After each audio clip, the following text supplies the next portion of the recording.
All right, so you're ready to go deep on this whole H5 bird flu thing, huh? Smart move, checking out the CDC website. Yeah. That's definitely where we're getting most of our info from today. Yeah. But we're going to break it down for you. Like, not just what used ICAS, but like, why is everyone talking about dairy cows all of a sudden? Mhm. And like, are these human cases in the U.S. something to be worried about? Yeah, no, it's definitely gotten a lot of attention, and for good reason, I think. Totally. Yeah. So first things first, can you give us like a quick explainer? When we say H5 bird flu, what are we actually talking about? Sure. So basically, it's avian influenza, bird flu, Yeah. essentially. And the H5, that refers to a very specific subtype of the virus. And, these subtypes, they're constantly evolving. This one has some unique characteristics that are causing all this concern. Okay, so not just any bird flu. Got it. And the CDC report really emphasizes how widespread this thing is already. Like, it's global at this point. And the number of infected wild birds, they found it in over 10,000 wild birds just in the U.S. as of November 26th. Yeah, it's really remarkable. That's a lot of birds. Yeah, over 10,000. Really highlights how widespread the strain has become. And it's not just contained to wild birds, unfortunately. Right. The poultry industry is getting hit hard, too. The report mentions outbreaks in 49 states.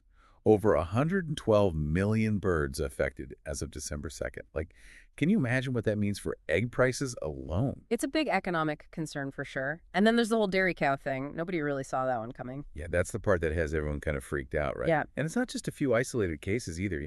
We're talking 689 dairy herds. Yeah. Across 15 states. Like, what does that even mean for milk production going forward? It's definitely a new development, and researchers are still trying to understand all the implications. What's interesting, though, is that this specific H5 strain, it seems to have a higher affinity for mammalian cells, which could explain why we're seeing it in cows. Hold on. Higher affinity for mammalian cells. Does that mean? Well, it means we need to pay very close attention to this development.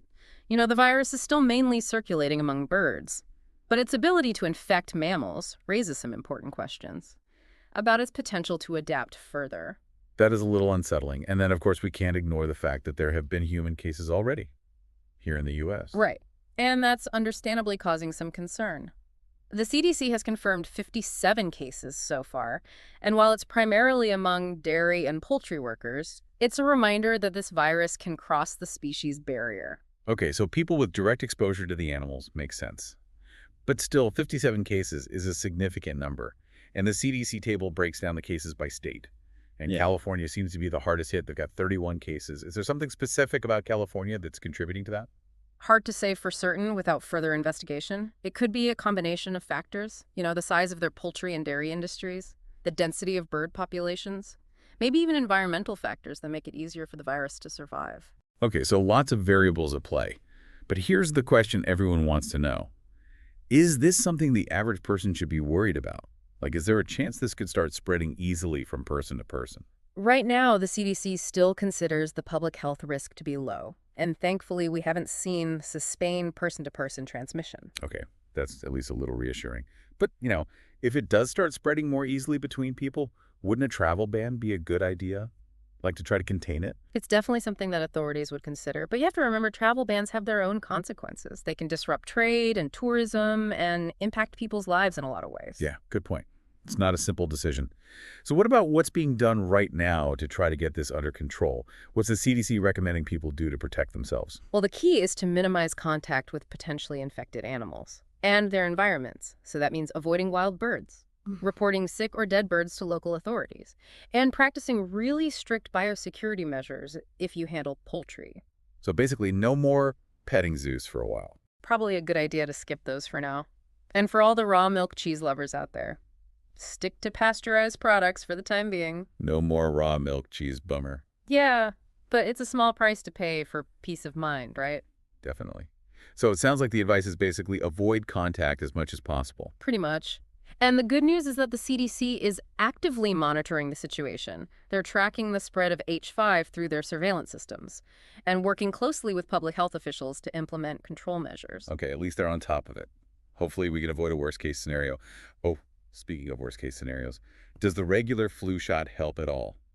against this bird flu. Unfortunately, no. The seasonal flu vaccine won't protect you specifically against H5 bird flu. But isn't getting any kind of flu shot better than nothing? Well, it's a little more nuanced than that. The seasonal flu vaccine won't directly target H5, but getting it is still highly recommended. Getting the seasonal flu can weaken your immune system, Yeah. and that can make you more susceptible to other infections, potentially including H5 bird flu.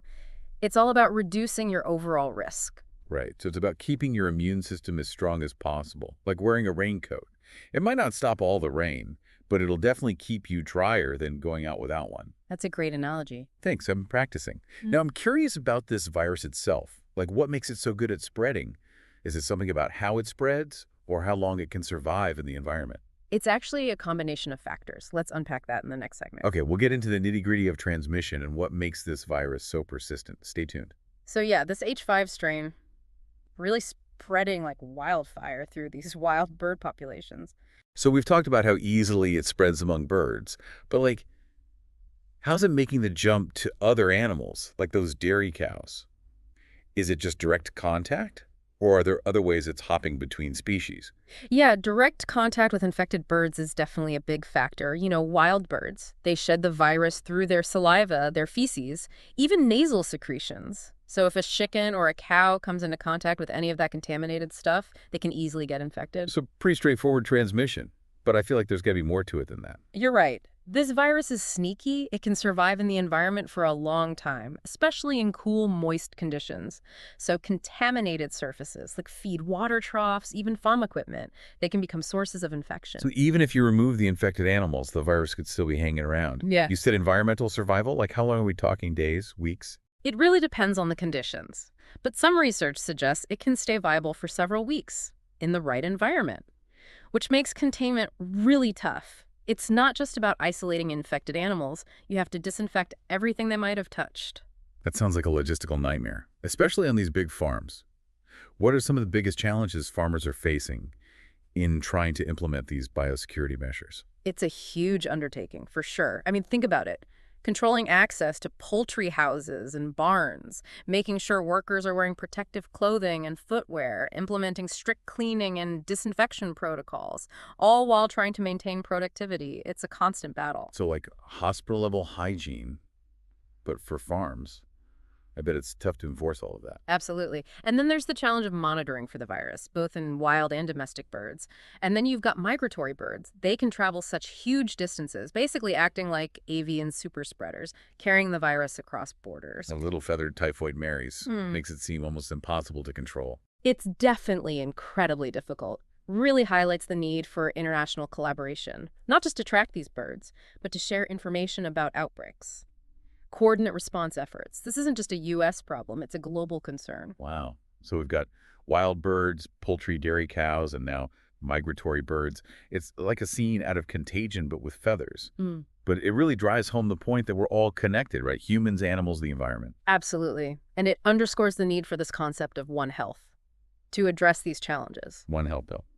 Remind me what that is again. So One Health basically recognizes that human, animal, and environmental health are all interconnected. It emphasizes this multidisciplinary approach, breaking down silos and fostering collaboration across different sectors. So instead of working in isolation, doctors, vets, environmental scientists, policymakers, they all need to team up. Exactly. A threat to one is a threat to all. Makes perfect sense. Especially in the context of this H5 outbreak.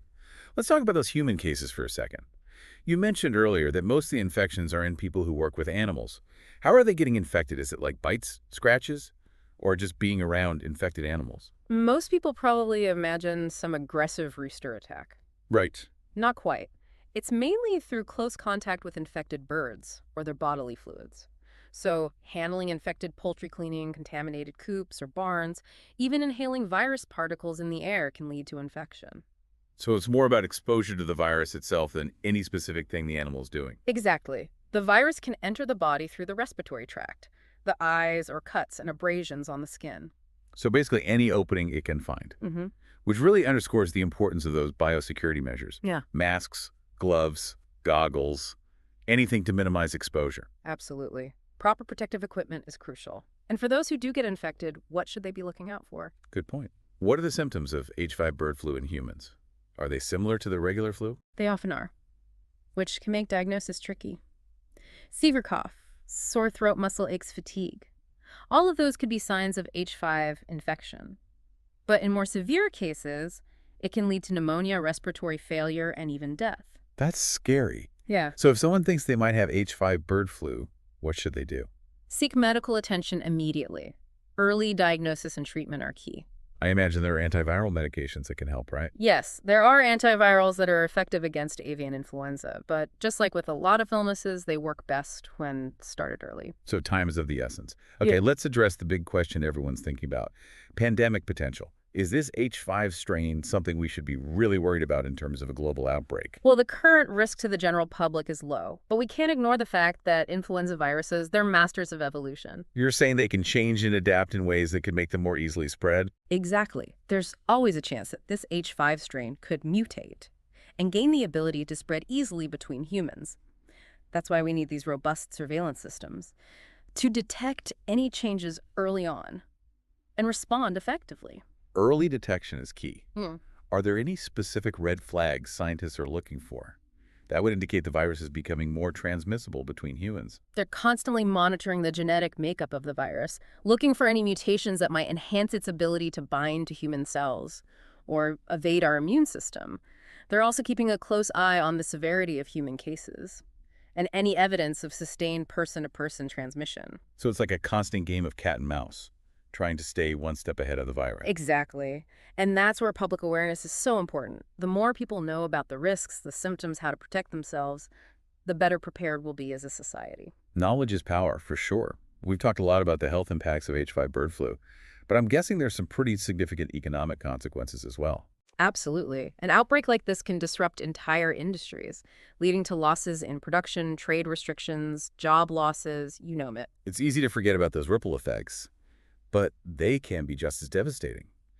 What are some of the ways this H5 outbreak is hitting the economy already? Well, as we've discussed, the poultry industry is facing massive losses.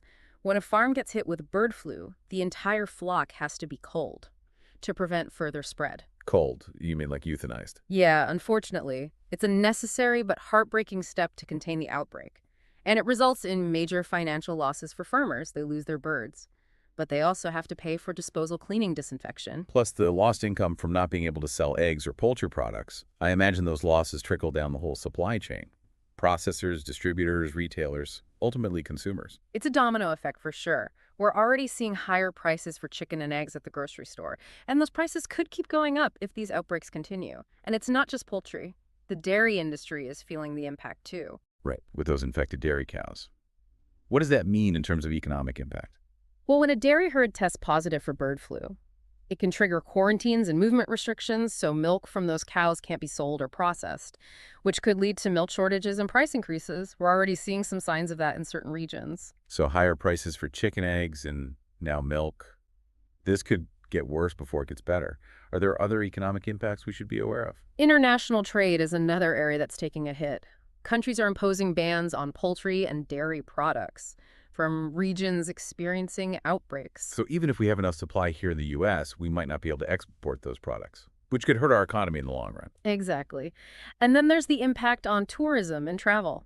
People might be hesitant to visit areas where bird flu is circulating, leading to lost revenue for businesses that rely on tourism. It's crazy how one little virus can have such widespread economic consequences. It really shows how interconnected everything is. It does. It reminds us that the health of our economy is closely tied to the health of our people, our animals, and our environment. Speaking of which, let's circle back to that One Health approach we talked about earlier. You said it's crucial for addressing this complex issue. Can you elaborate on why it's so important and what it actually looks like in practice? Sure. So One Health emphasizes collaboration across human health, animal health, and environmental health. It's about breaking down those silos and working together to understand and address health threats that emerge at the intersection of those areas. Okay, I'm following you. But how does that translate into concrete actions? What are some specific examples of how a One Health approach can help us with this H5 bird flu situation? Well, one key area is surveillance and early detection. By closely monitoring bird populations, both wild and domestic, we can identify potential outbreaks sooner and take steps to prevent the virus from spreading. So it's like we have a network of disease detectives, but instead of tracking down human cases, they're tracking bird flu. That's a great way to put it. And by sharing information between animal and human health professionals, we can gain a more complete understanding of the risks and how to mitigate them. Right, because if we see a spike in bird flu cases in a certain area, that could be a warning sign that human cases might be next. Exactly. And by working together, we can implement targeted measures to protect both animal and human populations. So improved surveillance is one piece of the puzzle. What else? Promoting responsible animal husbandry practices is crucial. Things like strengthening biosecurity on farms, implementing vaccination programs for poultry, ensuring responsible disposal of dead birds. So taking proactive steps to prevent the spread of the virus at the source. Exactly. And we can't forget about the environmental side of things. Right. How does that fit into the One Health approach? The environment plays a big role in disease transmission. Wetlands and other habitats where wild birds congregate can become hotspots for bird flu. So managing those areas in a way that minimizes the risk of outbreaks is important. So looking at the bigger picture, understanding those ecological factors that contribute to disease emergence, and then taking steps to mitigate those risks. Exactly. It's about recognizing that a healthy environment supports healthy animals and healthy humans. It all comes back to that interconnectedness. One final question on this One Health approach. Who's ultimately responsible for making it happen? Is it the government scientists, or do individuals have a role to play too? It's a collective effort. Governments, international organizations, researchers, healthcare professionals, veterinarians, farmers, individuals, we all have a role to play in protecting our planet and ourselves. So it's a shared responsibility. We're all in this together. Exactly. Well said. We've covered a lot of ground today. From the nitty-gritty details of H5 transmission and its impacts, to this broader concept of pandemic preparedness. But before we wrap up this part of our deep dive, I want to leave our listeners with something to think about. I'm all ears. We've talked about the potential for this H5 strain to mutate and become more easily spread between humans, and the importance of being prepared. But what if, despite our best efforts, a pandemic does happen? Are we as individuals and as a society truly prepared for that? Yeah, that is the million-dollar question, and one we can't exactly ignore either. Like, what have we learned from these past outbreaks, and how can we use that to be more ready for whatever comes next? Right. Well, we can't predict the future, but we can learn from the past and try to reduce those risks. And it's not just about governments and institutions being prepared, it's about individual preparedness too. Totally. Like, what can people actually do to be more ready for a potential pandemic? Yeah. Like, if we had lockdowns, supply chain disruptions, widespread illness. Well, a good place to start is by creating a household emergency plan, having a communication plan with your family, designating a safe place to shelter, and stocking up on essential supplies. Essential supplies. You mean like food, water, meds, that kind of thing? Exactly. Aim to have enough to last at least 2 weeks, just in case you need to stay home for a while. Okay, 2 weeks worth of supplies. Got it. Yeah. What else? Don't forget a first aid kit, sanitation supplies, maybe even some entertainment to help pass the time. Think about what you and your family would need to be comfortable and safe at home for an extended period. Right. Because boredom can be a real drag during a lockdown. So emergency plan, check. Essential supplies, check. Anything else? Stay informed. Keep up with the latest developments from reliable sources like the CDC. Their guidance will change as the situation changes, so check their website regularly. Bookmark that page. Exactly. It's also a good idea to talk to your doctor about any specific concerns, especially if you have any health conditions that might make you more vulnerable. Stay informed, talk to your doctor, have a plan, be proactive. And don't underestimate the power of community. Building those social connections and support networks is really important. During a pandemic, it's more important than ever to be able to rely on each other for help and support. We're all in this together. Exactly. We can get through tough times when we support each other. We've focused a lot on the serious side of this H5 situation, but there are some positive things to consider too. Oh, I like where you're going with this. Yeah. What are some positive takeaways from this whole experience? Things that could actually benefit us in the long run? Well, for one, this situation is highlighting the importance of scientific research and development. Scientists are working really hard to understand this virus, develop better diagnostic tools, and create more effective vaccines and treatments. So it's pushing scientific progress forward. Exactly. And these advancements won't just help us fight H5 bird flu. They'll also be useful for other infectious diseases in the future. It's an investment in our global health. I like that. An investment. What else? It's also driving innovation in things like biosecurity and disease surveillance. We're constantly getting better at preventing and controlling outbreaks, both in animals and humans. So we're getting better at spotting those early warning signs and taking action. Exactly. This enhanced capacity will help us down the road, no matter what new challenges we face, building a stronger defense system. That's a great way to put it. And it's not just about technology either. We're seeing more collaboration and communication between different fields, more partnerships between human health professionals, vets, environmental scientists, and policymakers. That one health approach in action. Exactly. That kind of collaboration is essential for these complex health challenges. It's not just treating the symptoms, it's understanding the root causes and working together to find solutions. Exactly. It's encouraging to see that kind of holistic thinking becoming more common. We're learning that human health, animal health, and environmental health are all connected. So even with all the challenges, there's reason for optimism. We're making progress scientifically, improving biosecurity, and embracing a more collaborative approach to global health, turning adversity into opportunity. Well said. And we've faced similar challenges before, and we came out stronger and more resilient. Humanity is pretty good at adapting and innovating. Finding ways to overcome obstacles and build a better future. Well, we've really explored the depths of this H5 bird flu situation today. The science, the challenges, the potential solutions. We even found some glimmers of hope along the way. I agree. It's been a fascinating deep dive. And as always, we encourage our listeners to stay curious, stay informed, and stay engaged. Knowledge is power, and together we can create a healthier and more resilient future. Until next time.